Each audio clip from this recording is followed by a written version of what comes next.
అసలు ఇక్కడ ఏం జరుగుతూ ఉంది, ఆ బాధిత కుటుంబాలను పరామర్శించుదాము, వారికి ధైర్యాన్ని చెప్పడంతో పాటు సహాయక చర్యలు ఎలా ఉన్నాయి, రిలీఫ్ స్టెప్స్ ఏమేమి తీసుకుంటున్నారు చూద్దామని, అవసరమైన సూచనలు ప్రభుత్వానికి చేద్దామని మేము ఇక్కడికి వచ్చాం.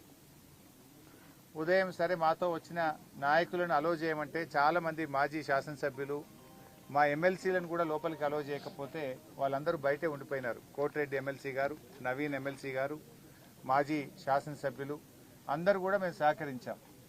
సరే మీరు 8-10 మందే లోపలికి పోండి అన్నారు. 8-10 మంది లోపలికి పోయిన తర్వాత మళ్ళీ లేలే 5గురే పోవాలి, 6గురే పోవాలి, ఒకటే కారు పోవాలని మళ్ళీ అక్కడ మమ్మల్ని ఆపి మమ్మల్ని లోపలికి పోకుండా ఇబ్బంది పెట్టే ప్రయత్నం చేసినారు. మీడియా నిన్నటిదాకా మీరు లోపల ఉన్నారు సెట్ కింద, ఇవాళ మేము వస్తున్నామని మిమ్మల్ని కూడా బయటకు గంటేసినట్టున్నారు. అంతేనా? బయటకు పంపించారు మీడియాను కూడా, ఇలా బయటకు పంపించిన పరిస్థితి ఉంది. అంటే ఈ రకంగా కుటుంబ సభ్యుల్ని మేము కలుద్దామనుకుంటే వాళ్ళను కూడా కలవనీయకుండా ఇలా కుటుంబ సభ్యుల నుంచి కూడా ఇక్కడ నుంచి పంపించి వేసి దాచిపెట్టిన పరిస్థితి కనబడతా ఉంది. ఎందుకు అంత భయం? ఇవాళ ఒక ప్రతిపక్షం వస్తే ప్రధాన ప్రతిపక్షంగా బాధ్యతాయుతంగా మేము ఆ కుటుంబాలను ఓదార్చాలని, వారికి ధైర్యం చెప్పాలని, మాకు తోచిన సూచనలు ప్రభుత్వానికి ఇవ్వడానికి వస్తే ఎందుకు ఈ రకంగా మమ్మల్ని అడ్డుకునే ప్రయత్నం చేస్తున్నారో, ఆ కుటుంబ సభ్యుల్ని దాచిపెట్టే ప్రయత్నం చేస్తున్నారు. ఇవాళకి 6వ రోజు మేము లోపలికి వెళ్ళి ఎన్డీఆర్ఎఫ్ టీంతో కలిసాం. సరే నేను ఎన్డీఆర్ఎఫ్ సిబ్బందిని మనస్ఫూర్తిగా అభినందిస్తున్నా.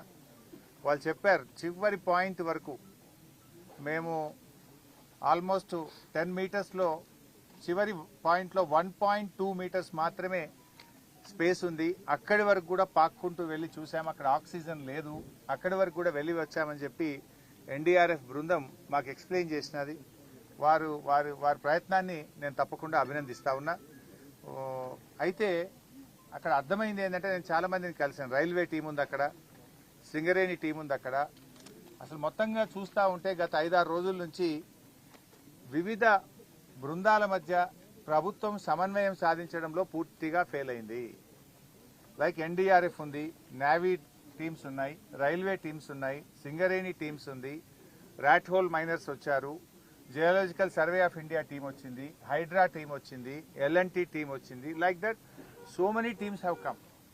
ఇంతమంది మధ్యలో అసలు ఎవరు ఏం పని చేయాలి, హౌ టు గో ఫార్వర్డ్ అనే విషయంలో డైరెక్షన్ లిస్ట్లో ఉన్నారు అందరు. ఒక స్పష్టమైన డైరెక్షన్ లేదు. 6 రోజుల వరకు డైరెక్షన్ ఇవ్వకుండా ప్రభుత్వం ఉంటుందండి? 6 రోజుల వరకు కూడా మీరు డైరెక్షన్ ఇవ్వకపోతే లోపల ఉన్న వాళ్ళ ప్రాణాలు ఏమవుతాయి? అసలు ఏ రకంగా ముందుకు పోవాలని నిర్ణయం తీసుకోవడానికి 6 రోజులు పట్టదా? ఇదేమన్నా టూరిస్ట్ ప్లేసా? మంత్రులు పొద్దుగాలు వస్తున్నారు, సాయంత్రం పోతున్నారు, సాయంత్రం వస్తున్నారు, పొద్దుగాలు పోతున్నారు హెలికాప్టర్ వేసుకొని. ఎలక్షన్ ప్రచారం పోతున్నారు. ముఖ్యమంత్రి ఇంతవరకు రాడు, డైరెక్షన్ లేదు. మంత్రి గారు రోజు సాయంత్రం వస్తుండు, పొద్దుగాలు వేసిపోతుండు. యాడికి పోతుండు? ఇంతకంటే ముఖ్యమైన పని ఏముంటుంది రాష్ట్రంలో? అసలు ఒక డైరెక్షన్ ఇయ్యరా మీరు? ఎలా ముందుకు పోవాలి, వాళ్ళ ప్రాణాలు కాపాడడానికి రిలీఫ్ మెజర్స్కి ఒక స్పష్టమైన ఒక విధి విధానాన్ని, ఒక డైరెక్షన్ నిర్ణయించే బాధ్యత ప్రభుత్వానికి లేదా అని నేను అడుగుతా ఉన్నా. ఇవాళ 6వ రోజు ఇప్పటికీ కన్వేయర్ బెల్ట్ పనిచేయడం లేదు. You are not able to repair the conveyor belt. 6 రోజులు పడుతుందా కన్వేయర్ బెల్ట్ రిపేర్ చేయడానికి? It's a matter of hours. కొద్ది గంటలు కరెక్ట్గా డైరెక్షన్ ఇచ్చి ఉంటే కన్వేయర్ బెల్ట్ను మరమ్మతు చేస్తే ఆ లోపలుండే మక్కంతా కూడా బయటకు తేవడానికి అవకాశం ఉంటుంది. అది ఎందుకు లేట్ అవుతుందో, మరి ఎక్కడ డైరెక్షన్ మిస్ అవుతుందో నాకు తెలియదు. టనల్ బోర్ మిషన్ యొక్క పార్ట్స్, అది మీద నుంచి రాళ్లు పడి డెబ్రిస్ పడి కొన్ని పార్ట్స్ వంగిపోయినాయి, కొన్ని పార్ట్స్ చెల్లాచెదురుగా పడి ఉన్నాయి అన్నారు. అవి కట్ చేసి తీస్తే కానీ లోపల నుంచి మక్కు కానీ అక్కడున్న బురదను బయటకు తేవడానికి అవకాశం లేదు. అది కట్ చేయాలన్నా వద్దా అని నిర్ణయించడానికి 4 రోజులు 5 రోజులు తీసుకున్నారు. మరి 5 రోజుల లోపల ఉండే వాళ్ళ ప్రాణాలు ఏం కావాలి?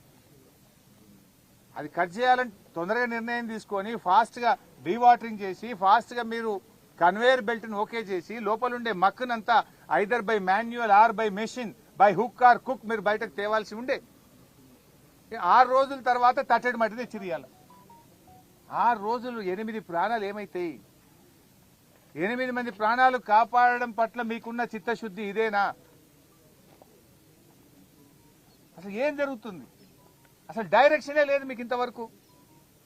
గా బెల్ట్ ఇప్పుడు మంత్రి గారి స్టేట్మెంట్ నేను టీవీలో చూశాను, 2 రోజుల్లో అంతా అయిపోతుంది ఆపరేషన్స్, బయటకు వస్తారు అని మాట్లాడాను. నేను అక్కడ అందరితో మాట్లాడాం, మా జగదీష్ అన్న చెప్పినట్టు లేబర్తో మాట్లాడినాం, వెల్డర్స్తో మాట్లాడినాం, జేపీ ప్రతినిధులతో మాట్లాడినాం, రాబిన్సన్ ప్రతినిధులతో మాట్లాడినాం, ఎన్డీఆర్ఎఫ్ టీంతో మాట్లాడినాం, అందరితో మాట్లాడినాం చాలా ఓపికగా. అసలు కన్వేయర్ బెల్ట్ ఎప్పటి వరకు అవుతుంది అని నేను అడిగితే 2 రోజులు పట్టొచ్చు సార్, 3 రోజులు పట్టొచ్చు సార్ అని ఒక ఆయన అంటుండ్రు. మంత్రి గారేమో 2 రోజులు ఆపరేషన్ అయిపోతుంది, అంత బయటకు వస్తారని మంత్రి గారు చెప్తున్నారు. 6 రోజులైనా కన్వేయర్ బెల్ట్ ఉపయోగంలోకి రాదు. ఇంతవరకు డెబ్రీస్ ను లోపల నుంచి తెచ్చే పరిస్థితి లేదు. ఆ మిషన్ యొక్క పార్ట్స్ కట్ చేస్తే కానీ అక్కడ ఉండే బురద డెబ్రీస్ తీయలేము అంటే ఇవాళ మిషన్ కట్ చేయాలని నిర్ణయం తీసుకొని లోపలికి పోయిండ్రు అంటున్నారు. అది అయిందా కాలేదా తెలియదు.